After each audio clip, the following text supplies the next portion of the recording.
Oke, untuk PR individual bagi masing-masing mahasiswa, seperti yang ditunjukkan di slide ini, jadi ceritanya Lord Didi Kempot akan melaksanakan konser pada akhir tahun ini, 2020. Anda adalah project manager, event organizer-nya, dan melihat perkembangan saat ini, maka kayaknya penting banget untuk membuat yang namanya project risk management. Nah, supaya The Lord of Broken Heart ini nanti jika memang benar-benar akan manggung, prosesnya akan baik, akan lancar, maka project manajernya diminta membuat risk register. Nah, tugas dari Anda adalah seolah-olah Anda adalah project manajernya dan Anda perlu membuat risk register. Nanti setelah kita belajar risk register, Anda akan paham bahwa untuk event skala segini, risk registernya lumayan intensif, lumayan ekstensif. Tapi untuk memperpendek dan menyederhanakan analisisnya, saya hanya minta untuk masing-masing cukup mengidentifikasi dan menyelesaikan analisis untuk 3 risiko yang ada saja. Oke, jadi 3 risiko sudah mencukupi. Tidak perlu komprehensif untuk keseluruhannya. Oke, kerjakan secara individu, kemudian buat risk registernya, konversi menjadi PDF, dan upload di online platform kita. Oke, jadi apa itu resiko? Apa definisinya? Jawabannya sangat tergantung kepada siapa Anda bertanya. Kami sudah melakukan penelitian ini, sudah dipublikasikan di jurnal internasional. Silakan Anda lihat untuk detailnya, tetapi untuk ringkasannya saya akan sampaikan bahwa praktisi memiliki konsepsi yang sama sekali berbeda dibandingkan dengan para akademisi. Untuk praktisi, risiko selalu dikaitkan dengan hal-hal yang sifatnya negatif. Jadi kita sekarang akan mencoba melihat dari sisi praktisi terlebih dahulu. Apa itu risiko? Risiko biasanya dikaitkan dengan hal-hal yang sifatnya negatif. Orang awam pun kira-kira akan memiliki konsepsi yang sama.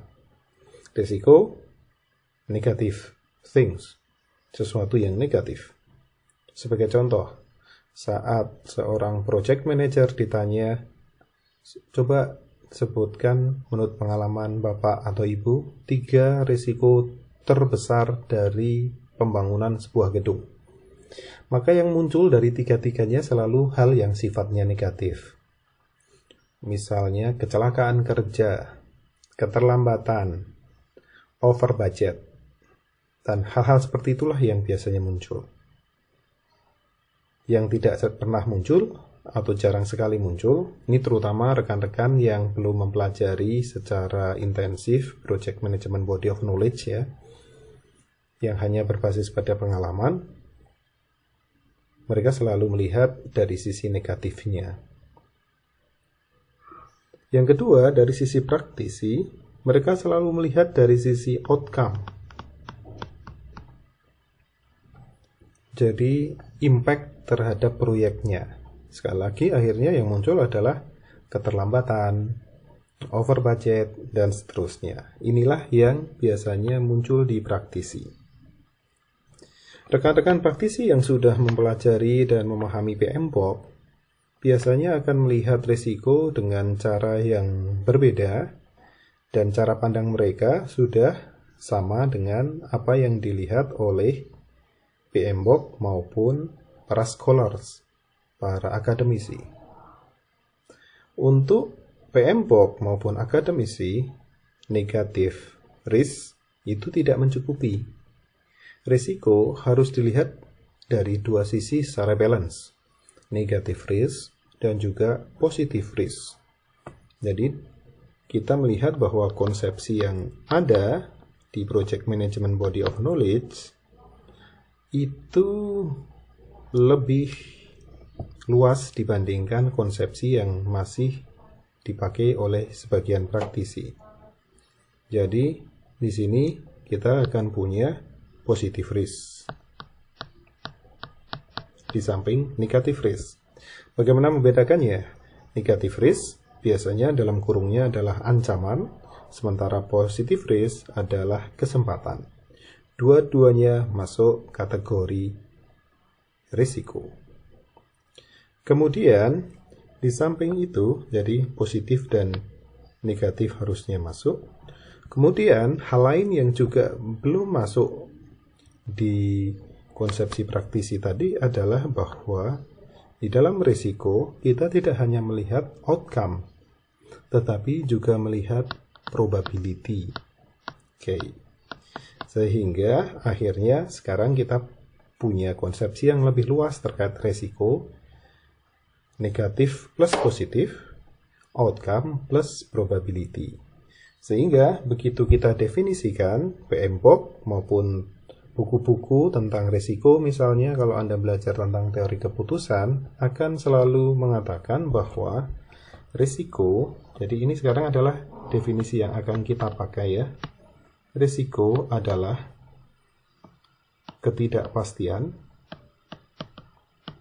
atau uncertainty that matters.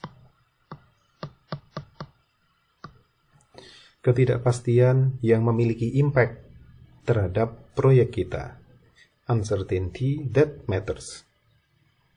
Sebagian mahasiswa kemudian mungkin bingung, Pak, apakah benar definisi yang kita pakai ini relate dengan yang barusan kita bahas? Apa benar definisi kita ini sudah mengcover negatif ataupun positif risk dan outcome serta probability? Jawabannya iya. Jadi definisinya sangat sederhana, tetapi sebenarnya coverage-nya sangat luas. Uncertainty di sini menunjukkan, jadi karena kita punya dua ya, berarti apa itu yang dimaksud uncertainty? Uncertainty di sini artinya adalah bahwa probability bahwa event itu terjadi di antara, kalau di statistik berarti bahasanya antara berapa sampai berapa persen? Ya betul, antara 0% dan 100%. Tetapi ingat, 0%-nya tidak masuk, 100%-nya tidak masuk. Jadi between. Itu yang kita sebut sebagai uncertainty. Jadi uncertain event atau kejadian kita sebut tidak pasti. Kenapa? Karena dari sisi kita manusia itu melihat bahwa tingkat kemungkinan kejadiannya di antara 0% dan 100%. 0%-nya tidak masuk. Kenapa? Kalau tingkat kejadian 0% berarti kan 100% kita yakin tidak terjadi. Kalau probability kejadiannya 100% berarti kita 100% yakin bahwa hal itu akan terjadi.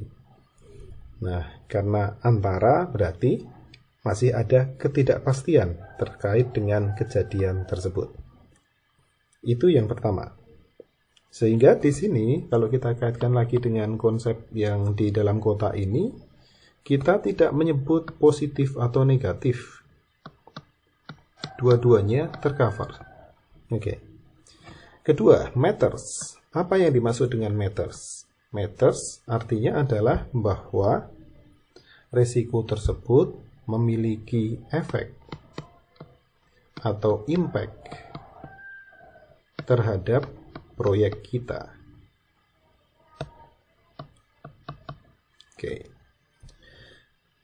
Oke, sekarang kita ambil contoh untuk probability. Untuk probability. Misalkan siang nanti karena kita harus stay at home, kita merencanakan akan mengadakan camping di belakang rumah. Itu projectnya. Camping di belakang rumah, outdoor. Rencananya campingnya akan di mulai dari jam 1 sore siang sampai jam 8 paginya. Oke.